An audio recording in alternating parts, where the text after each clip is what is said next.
Hello, welcome to week 4 of Global Human Development. This lecture will focus on the topic of socialization and community. As we start talking about this topic, we need to keep in mind that growth and development occur as a result of relationships between and among the individual and others surrounding him or her. And we also need to keep in mind two important theories that we discussed in the previous week, including Bauthembenner's ecological model of human development and developmental niche. And as we start talking about these week's important concepts, we're going to start by discussing what socialization is. Socialization is the process by which an individual becomes a member of a particular culture and takes on its values, beliefs, and other behavior in order to function within it. So, as we study socialization and we keep in mind the two different theories, um, and we would be interested in comparing an adolescent from Israel and another from Palestine. It would be critical to consider the socialization experiences of the adolescent within their culture, home, school, and among peers, as well as their exposure to the media, child rearing practices, parental attitudes, and values and other influences. In this regard, take a moment and think about your own self concept. What were some of the socialization experiences that influenced you? Was one more important than the other, and in what ways? Um, and what do you see as your present self concept? As we talk about cultural variation and social behavior, we're going to cover the different developmental stages, including pregnancy, prenatal development and birth, infancy, childhood, adolescence, adulthood, and late adulthood.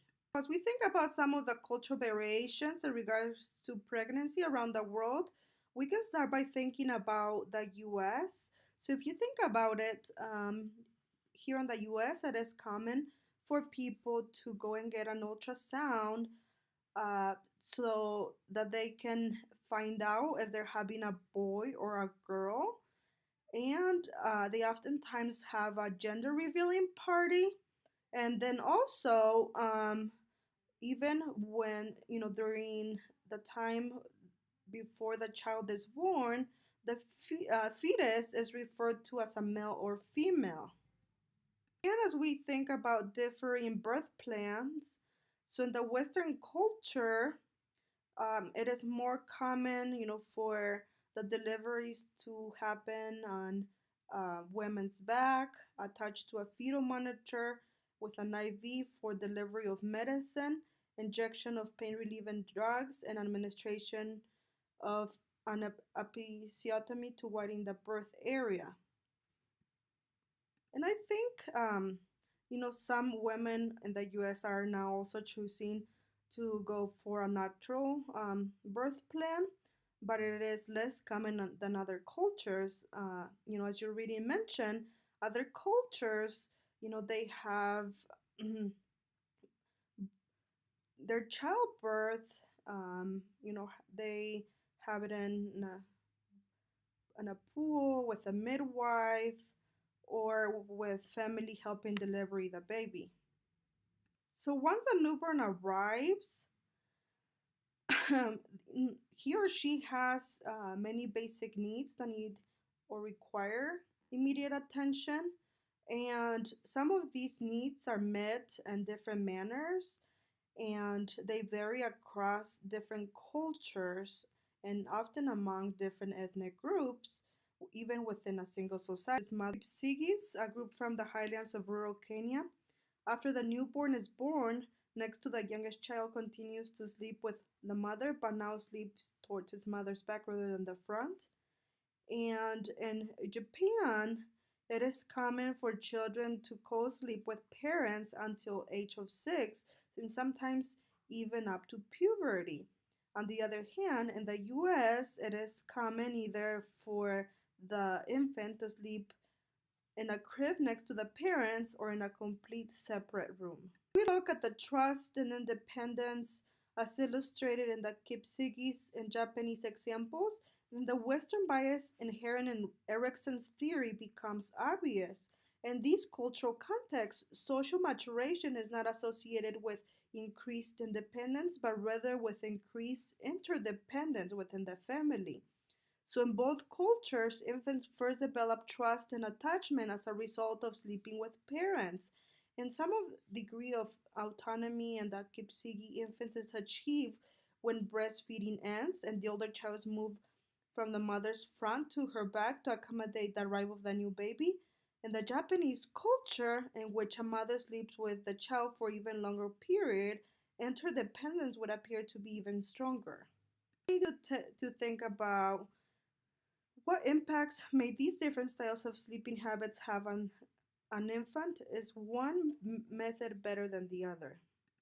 There's currently a debate between breastfeeding and not breastfeeding, and the UNICEF stresses that the world had a major opportunity to reduce the toll of HIV/AIDS in infants by supporting exclusive breastfeeding.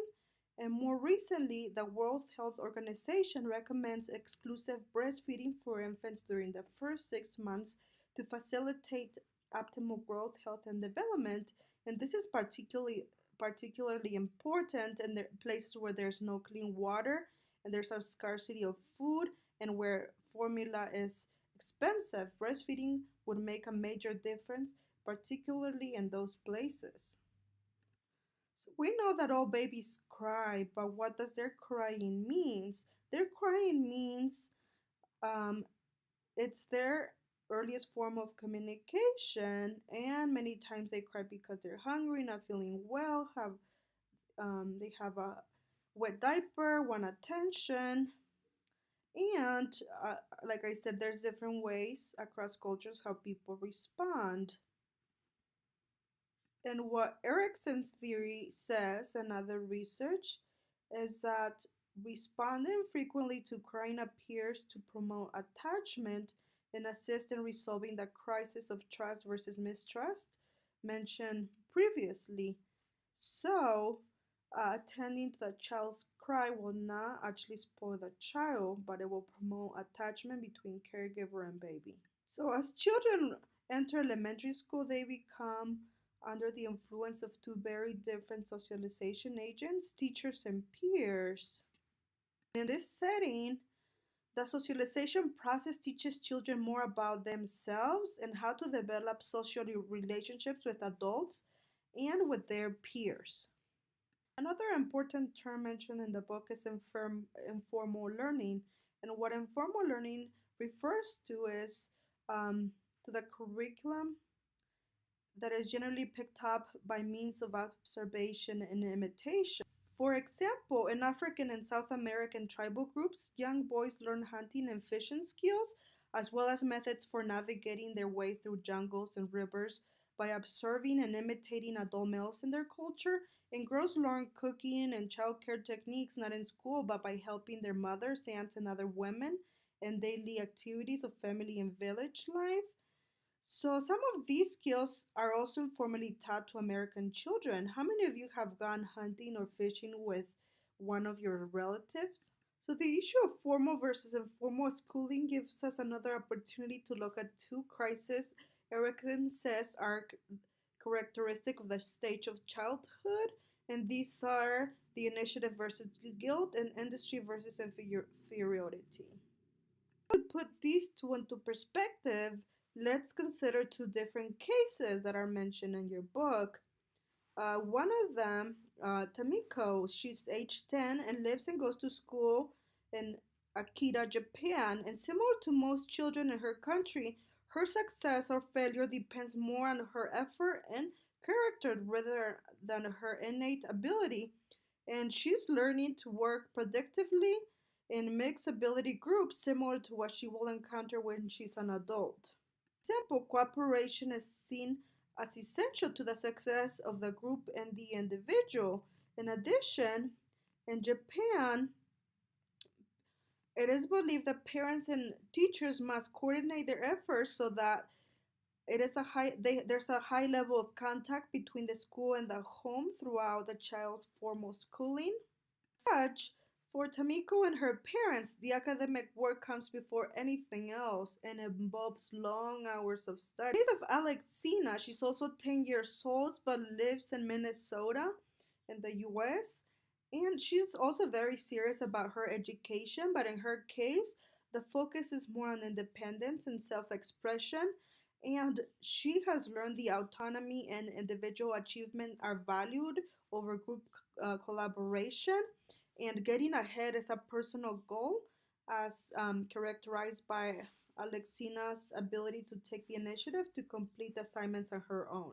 So, in these two examples, how might we apply Erickson's model and resolutions of crisis for these children? In Tamiko's case, initiative and industry are achieved only after successfully recognizing the need for others to assist her in her learning process. While in the case of Alexina, industry is achieved when she's able to take initiative independently and become a self starter. So, as we discussed in previous weeks, we know that adolescence begins in biology when hormones that bring about physical change prepare the body for sexual reproduction. And however, when we take into consideration culture, this is very different. From an ecological or cultural contextual perspective, adolescence is seen as a developmental stage in some but not all cultures. For example, in the book, there's an example of a 14-year-old girl living in southern Kenya who's married. She is cooking and taking care of her daughter. On the other hand, there's a 14-year-old girl living in California in the US, and she's studying in high school, taking all the classes necessary to prepare for college, such as calculus, history, chemistry, all the classes that are necessary for her to finish high school successfully, go on to college, and be prepared to become an economist in the future. So, as we compare these two 14-year-old girls, we know that each one of them lives in a developmental niche within an ecological system surrounded by family, peers, and teachers, learning her cultures and being socialized into an adult role. But how their lives are and how different they will continue to be um, as they move through the lifespan is important, to take into consideration. In many different cultures, the transition from childhood to adolescence is marked by some sort of public recognition called rites of passage, and these are ceremonies or rituals that recognize or symbolize an individual movement from one status to another. These coming of age experiences vary significantly from one culture to the other. So, here are some examples that you will find in different cultures. And in the US, there's no specific rite of passage ceremony typically. However, some events that may be considered transitional events are, when adolescents turn age 16 and they start driving, or they turn 18 and they can vote, or 21 and they can legally start drinking.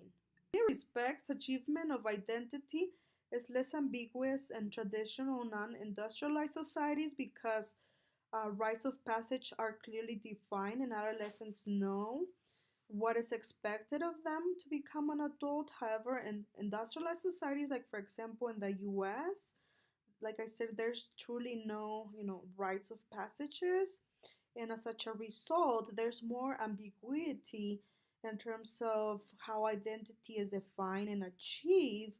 And what this means is that many adolescents do not know who they are or how they are supposed to behave as adults.